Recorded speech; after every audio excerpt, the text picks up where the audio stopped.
In this next section, I want to explain why psychic tests don't work. Why, after all of the scientific community has created all of these techniques and ideas and philosophies into understanding and quantifying psychic ability, why it results to very little in the sense of defined, practical, provable results. And, well, the simple, most obvious reason is because effectively they're grabbing people purely at random. The reality, as I've tried to explain in the last video, is that psychic ability isn't something that just pops. It's something that takes time and effort and dedication to really truly develop. There's very few people on the entire face of this planet that could succeed without any kind of effort into development. Even myself, I've spent years developing the talents that I have, and not everybody does that. So how could we expect to find someone purely at random that has those kind of talents and gifts? It's pretty astronomical that we'd find someone. Now, another reason that they don't really work is because, well, realistically, the people also inventing the tests and creating the tests don't really understand what they're creating. They don't understand psychic ability, so how could they come up with an effective test to define it? I myself often use piano playing as an excellent demonstration of psychic ability because many of the talents that relate to piano playing are pretty much mirror images of what it relates to in psychic ability. For example, if I want to find someone that I would consider a maestro, a virtuoso in piano playing, I'm not just going to randomly go grab someone off the street. That just wouldn't allow me to succeed very well. And yet, as I said, that's exactly what psychic tests are trying to find, and that's what they're doing. If I want to find someone with that level of piano ability, I'm going to go somewhere where I know they're going to be, like Royal Conservatory, for example, or Juilliard, or, places where those kind of skill sets are commonly taught and readily available. But with psychic, we don't really have those, do we? Now, I very much, as I said, like to equate psychic ability to piano playing. And in the sense that everyone can play the piano is the same sense that everyone is psychic. You know my definition on that word, and yeah, I know I used it a couple times. Old habits die hard. But the point is that I can mash keys and produce sound on a piano, and I am technically playing the piano. It's of course not melodic, it's pretty harsh and rough and would set most people's nerves on edge. But the point is that technically I'm playing the piano. Well, psychic ability is the same kind of thing. Now, if I want to develop further that ability, I need, of course, to develop the talent. Like everything else, I need to learn the basics, practice the tools, and become good at using it. Now, like piano playing ability, my end result are going to be very much directed by my attempt, by the effort I put in. So if I put in a significant effort and become reasonably good, well, I'm obviously reasonably good at that point. But if we have all these people out there who are already claiming to be reasonably good, why can't they make effective working psychic tests? Well, as shows like American Idol have really systematically shown, a lot of people think they have skills that really they don't. If you ever want to challenge that, when they're doing a new series, look at the beginning people. And how many people come in believing that they are the single greatest singers and artists out there. Like their skills are just phenomenal. And half of them are tone deaf. That's the problem, is that it's so easy to believe that we know more or that we can do more without really truly doing it, without truly knowing it.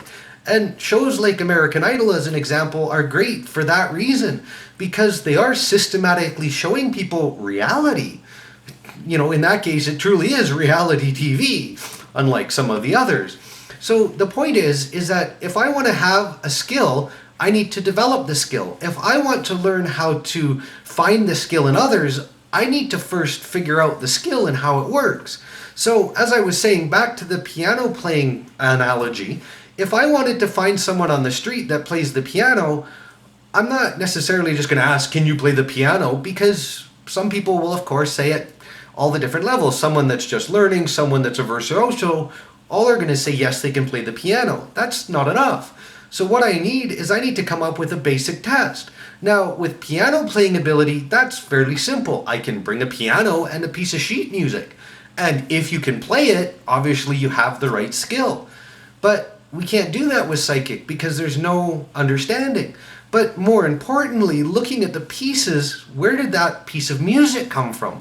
Where did that composition that we're using as our testing facility, as the means to determine piano playing ability, where did it originate?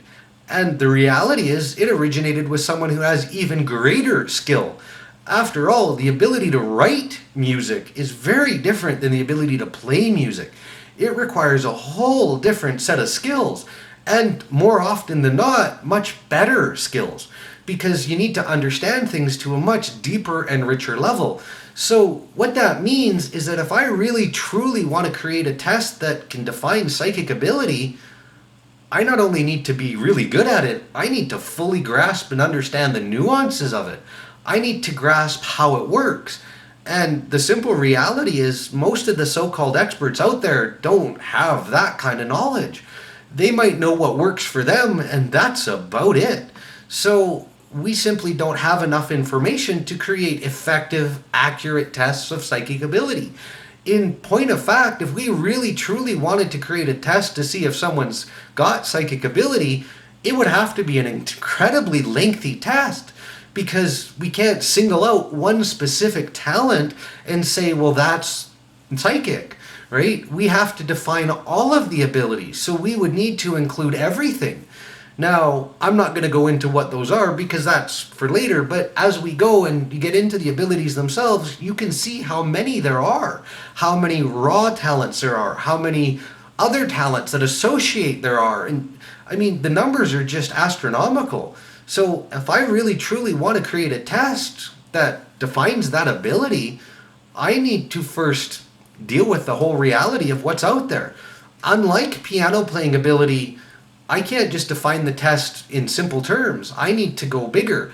It would be more specifically like finding someone who can play jazz piano, someone who can play rock and roll on a piano, or play Mozart or Beethoven.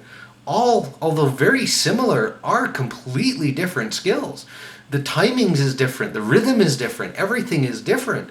So if I really wanted to find specific piano playing ability, that's effectively what I need to do to also define specific psychic ability.